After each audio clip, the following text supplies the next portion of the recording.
Dr. Dabratsiyoon Gabra Mikaa'el uummanni Tigraay walabummaa isaaf yeroo kam caalatti akka of qopheessan waamicha dabarsan. Dura ta'an adda bilisa baasaa uummata Tigraay Dabratsiyoon Gabra Mikaa'el ibsa baasaniin mootummaan federaalaa waliigaltee Pirootoriyaa cabsuun weerara raawwachuuf humna waraanaa fi meeshaa gara daarii Tigraayitti butaa jira jedhan. Dr. Dabratsiyoon waliigalteen dhukaasa dhaabuu Pirootoriyaa yoo cabu caddisnee hin teenyu jedhan. Akkasumas TPLF dadhabuun faca'ee jira jechuun kanaasamuu soba jedhan. Dabalataanis qaamoleen idil addunyaa kan akka Gamtaa Afrikaa, Ameerikaa fi Gamtaa Awurooppaa yaaddoo qofa irratti ibsa baasuu osoo hin taane tarkaanfii qabatamaa akka fudhatanillee waamicha dhiyeessaniiru.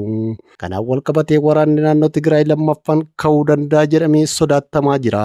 Waraana marsaa jalqabaa waggoota muraasa dura ture irratti akkaataan hiriira humnoota turee fi kan ammaa kana irratti garaagarummaatu jira. Waraana marsaa darbee irratti mootummaan federaala Itoophiyaa, mootummaa Eertiraa fi fannoo dabalatee gartuuleen siyaasaa Amaaraa gam tokko turan. Humnoonni Tigraay waraana kaaba Itoophiyaatiin humnoota kanneen waliin wayita wal waraanan waraanni bilisummaa Oromoo fi humnoonni biroo mootummaa waliin dursanii wal waraanaa turan immoo karaa isaatiin mootummaa Itoophiyaa waraanaa turan. Waraana marsaa jalqabaa kanaan mootummaan federaala Itoophiyaa, mootummaa Eertiraa fi fannoon gamtaa tolfatanii jalqaba irratti Tigraay qabatanii TPLF aangoo irraa ari'atan. Humnoonni Tigraayis gammoojjii keessa bittinnaa'anii turan. Booda irraa uummanni Tigraay bittinnaa'an deebisanii gurmaanii Tigraay to'achuu bira darbanii hanga dabra biraan dhaqqabuu ga'an. Yeroo sana mootummaa federaalaatiif dhumate jedhanii yeroo dubbatamu mootummaan federaalaa dirooniiwwan ammayyaa fayyadamee humna makaanaayisdii humnoota Tigraay laamshessee humna hanga dabra biraan ga'e of duuba deebise. Mootummaan federaalaa sanaan otoo hin dhaabbanne magaalaa Maqalee deebisee hanga to'achuutti dhiyaate. Kana gidduutti dhiibbaawwan turaniin waliigalteen Pirootoriyaa mootummaa federaala Itoophiyaa fi TPLF gidduutti mallattaa'e. Waliigalteen kun waraana waggoota lamaaf kaaba biyyattii hunkure dhaabsisuu danda'e.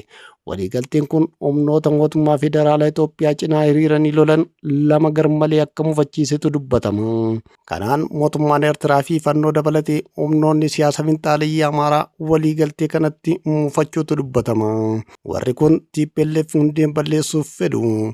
Waliigalteen Pirootoriyaa TPLF baraareera jedhu. Kana irratti mootummaa federaalaa of cinaan hiriirsee humnoota Tigraay waraanee gaafa waliigaltee qofaa isaa murteesse jedhanii mufatan. Mufiin kun akka jirutti ta'e humnoonni finxaaleyyii Amaaraa mufii dabalataa qabu. Humnoota Tigraay erga jilbeeffachiisanii booddee mootummaa federaalaa muummicha ministeera Abiyyi Ahimadiin durfamu akka ofii fedhanitti ajajachuu yookiin immoo buusuuf kaayyeeffatanii turan jedhu xiinxaltoonni. Kun akka isaan fedhan ta'uu dhaabuunis mufii dabalataa kan itti uumedha. Kun otoo kanaan jiru waliigalteen Pirootoriyaa mootummaa federaalaa fi TPLF gidduutti mallattaa'ee ture hojii irra oolmaa irratti rakkoon mudachuutu himama. Rakkoon kun furmaata dhabee itti hammaataa deemee waraana marsaa biraa dhoosuuf jira. Kana gidduutti immoo akkaataan hiriira gartuulee yeroo waraana marsaa jalqabaa ture jijjiiramaa dhufe.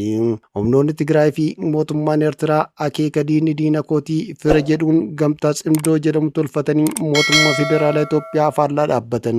Fannoo dabalatee gareewwan finxaaleyyii siyaasaa Amaaraa akkaataa hiriira haaraatiin garaagarteetu isaan gidduutti uumame. Humni fannoo kan Zammanee Kaasaafaatiin hoogganamuu fi gartuuleen finxaaleyyii Amaaraa biroon bulchiinsi Dr. Abiyyi Ahimad dirqama bu'uu qaban aangoon biyyattii Amaaraaf mala jedhan Tsimdoo waliin gamtaa tolfachuutu dubbatama. Humnoonni Amaaraa biroon immoo humnoonni Tigraay uummata Amaaraaf diina. Kana irratti lafoota waraana kaaba marsaa jalqabaa dura Tigraay jala turan waraanicha hordofee naannoon Amaaraa qabatee nurraa fudhachuuf deemu waan ta'eef jara kana waliin hin hiriirru jedhanii mootummaa federaalaa waliin dhaabbachuutu fidatan. Waa'ee gamtaa tolfachuu gama kaabaa kana irratti humnoonni siyaasa Oromoo ammatti ifatti wanti jedhan hin jiru.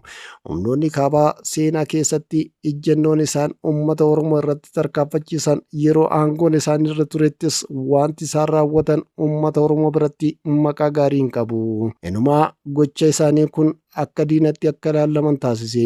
Kanaaf jecha gartuuleen siyaasa Oromoo dhimma kana of eeggannoon ilaalu. Maaliif jennaan dhimmi humnoota kaabaa waliin hiriiruu akka boombii ofirratti dhoosuuti jedhu xiinxaltoonni siyaasa Oromoo itti dhiyeenyaan hordofanii. Humnoonni kaabaa uummata Oromoo bal'aa biratti seenaa gaarii isaa leellisiisuu hin qabani. Horaa bulaa deebanaa odeeffannoo dabalataaf fuula miidiyaa keenya laayik sabiskiraayib gochuun hordofaa. Nageenyi hunda keenyaaf.